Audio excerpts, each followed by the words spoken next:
2020 aura été une année qui va rester dans les annales à plus d'un titre. De la pandémie de coronavirus à la mort de George Floyd, en passant par les sempiternels débats sur les troisièmes mandats, retour sur 10 faits marquants de cette année pas comme les autres. La star de 2020 c'est incontestablement lui. Le Covid-19 a infecté des millions de personnes, causé des morts en cascade. Les mesures de confinement, couvre-feu et fermeture de frontières décidées pour freiner la progression du virus ont paralysé des pans entiers de l'économie, privant des milliers de personnes de leurs emplois, plongeant le monde dans la récession et allongeant les files des banques alimentaires aux quatre coins du monde. Au 23 décembre 2020, le virus Covid-19 a touché cas confirmés et tué personnes dans le monde. En Afrique, les compteurs s'élèvent à cas confirmés et morts.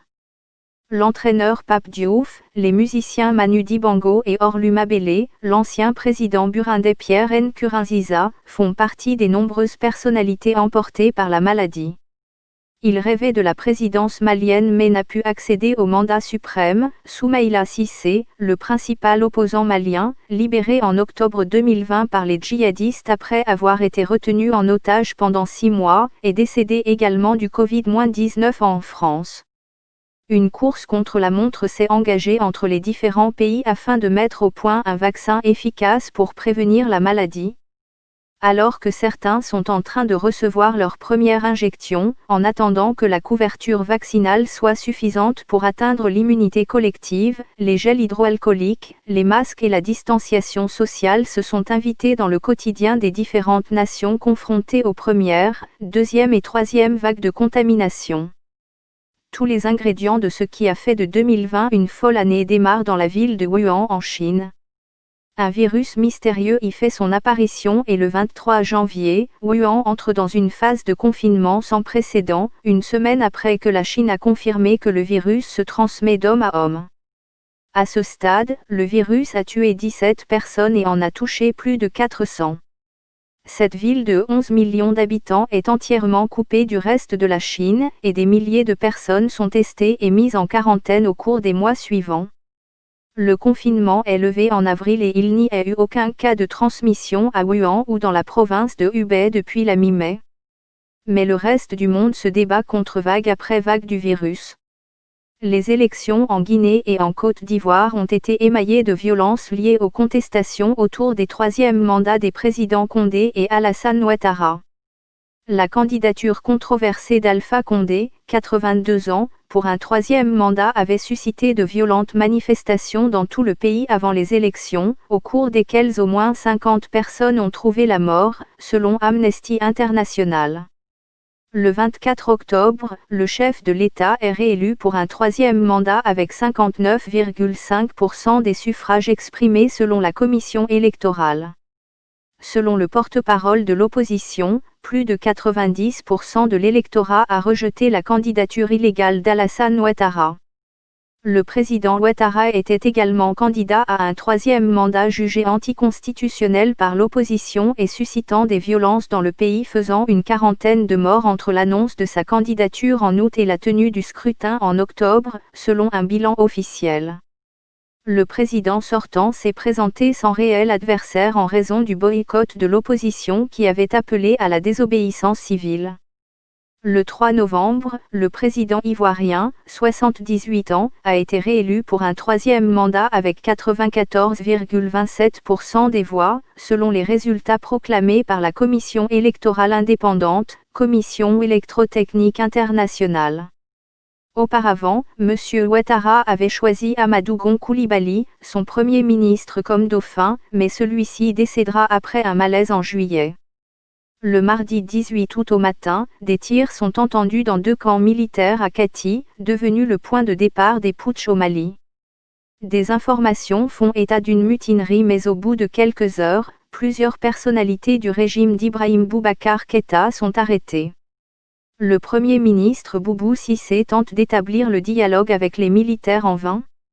À 16h30, le président et son Premier ministre sont arrêtés. En ce moment, l'identité des putschistes n'est pas encore totalement connue. Vers minuit, Ibeka annonce sa démission en disant qu'il ne voulait pas que du sang soit versé pour me maintenir au pouvoir. La junte militaire revendique le coup d'État et annonce sa volonté de mettre en place un régime de transition dans une allocution de son porte-parole, le colonel Ismaël Ouagué, chef d'état-major adjoint de l'armée de l'air. Les Maliens voient pour la première fois les hommes derrière le putsch. En plus du colonel Ouagué, les colonels Assimi Goïta, Malik Diao et Sadio Camara, tous de Kati, sont les instigateurs de la démission forcée des IBK. Ils soutiennent que les Maliens ont perdu l'espoir après l'escalade de l'insécurité et la mauvaise gouvernance. Ce putsch met fin à près de 4 mois de contestation initiée par le mouvement du 5 juin Rassemblement des Forces Patriotiques, M5RFP, dont le chef de file est l'imam Mahmoud Dicko.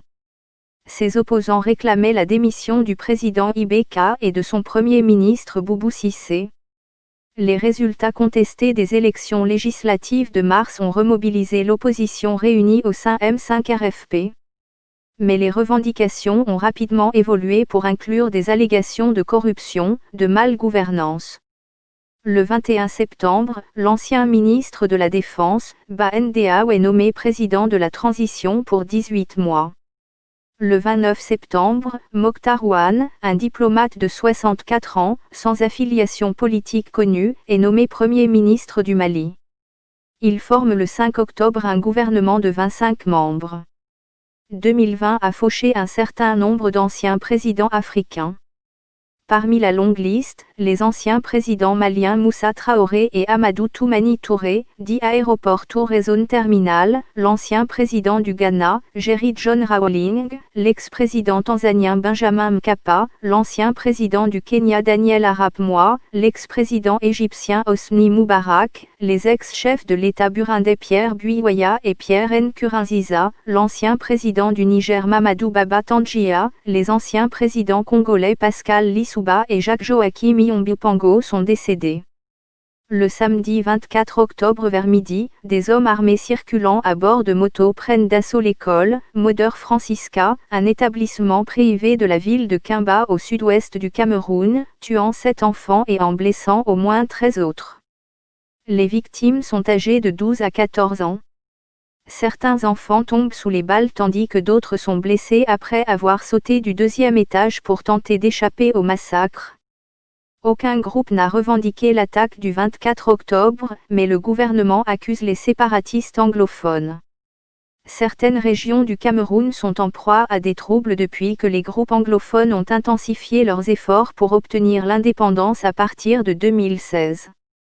Dans les régions du nord-ouest et du sud-ouest, les groupes armés et les forces de sécurité dépêchées par Yaoundé se livrent une guerre sanglante et les deux camps sont régulièrement accusés par les ONG internationales de crimes commis contre des civils.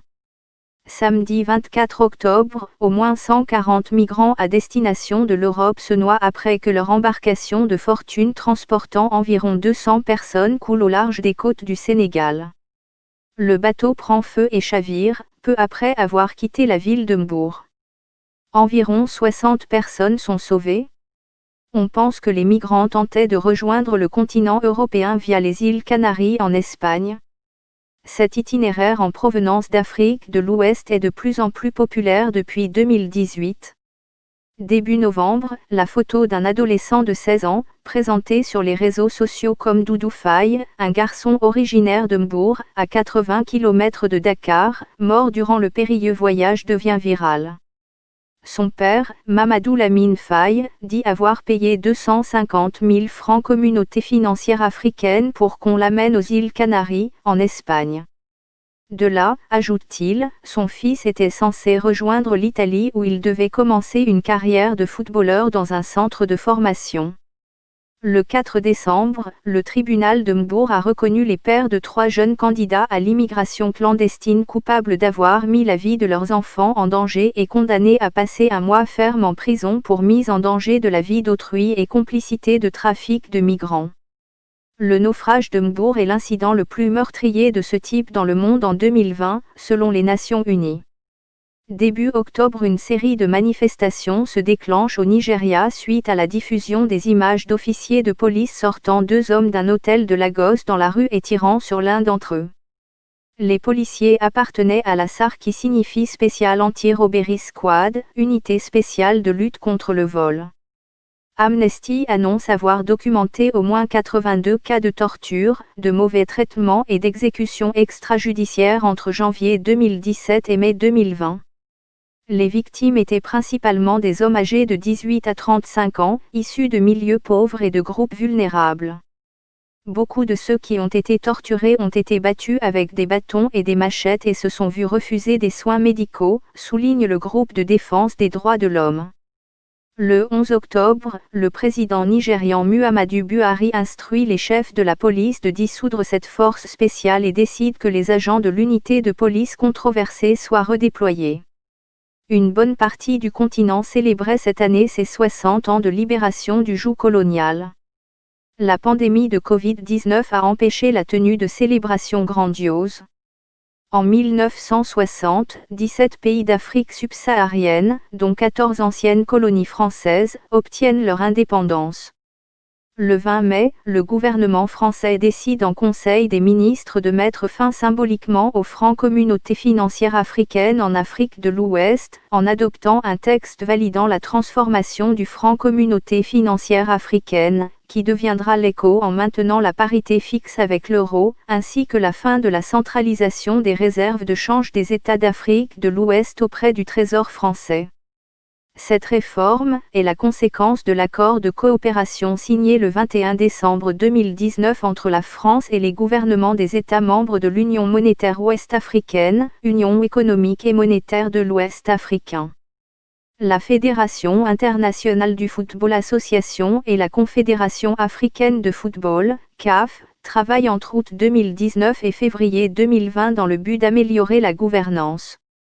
L'instance faîtière du football africain juge qu'Ahmad Ahmad, le président de la CAF et vice-président de la Fédération internationale du football association, a enfreint divers codes de déontologie. Il s'agit notamment d'abus de position, de détournement de fonds et d'offres de cadeaux. En novembre, la Fédération internationale du football association suspend pour 5 ans le président Ahmad. Ce dernier fait appel de la suspension. Dans la soirée du lundi 25 mai, la police reçoit un appel téléphonique d'une épicerie de quartier alléguant que George Floyd a payé avec un faux billet de $20. Des officiers tentent de le mettre dans un véhicule de police lorsqu'il s'effondre sur le sol, en leur disant qu'il était claustrophobe. Selon la police, il a résisté physiquement aux agents et a été menotté. La vidéo de l'incident ne montre pas comment la confrontation a commencé. Avec le genou de Monsieur Chauvin sur le cou, on peut entendre Monsieur Floyd dire s'il vous plaît, je ne peux pas respirer et ne me tuez pas. Selon une autopsie préliminaire effectuée par le médecin légiste du comté, le policier a eu le genou sur le cou de Monsieur Floyd pendant 8 minutes et 46 secondes dont presque 3 minutes après que Monsieur Floyd ait perdu connaissance. Près de 2 minutes avant que Monsieur Chauvin ne retire son genou, les autres policiers ont vérifié le pouls du poignet droit de Monsieur Floyd et n'ont pas pu en trouver un. Il a été transporté à l'hôpital et déclaré mort environ 1 heure plus tard. Ce décès et les vidéos choquantes de l'arrestation de George Floyd ont déclenché une vague de protestation mondiale et renforcé les efforts pour s'attaquer au racisme et aux violences policières dans de nombreux pays. La célèbre marque de riz Uncle Ben's et la marque de pancakes Jemima qui utilisaient comme emblème des esclaves noirs changent de nom, certaines marques de cosmétiques retirent les crèmes éclaircissantes de leur catalogue, des statuts d'esclavagistes et de colonialistes sont déboulonnés partout dans le monde, les entreprises s'engagent à changer leur culture afin de mieux représenter la diversité etc.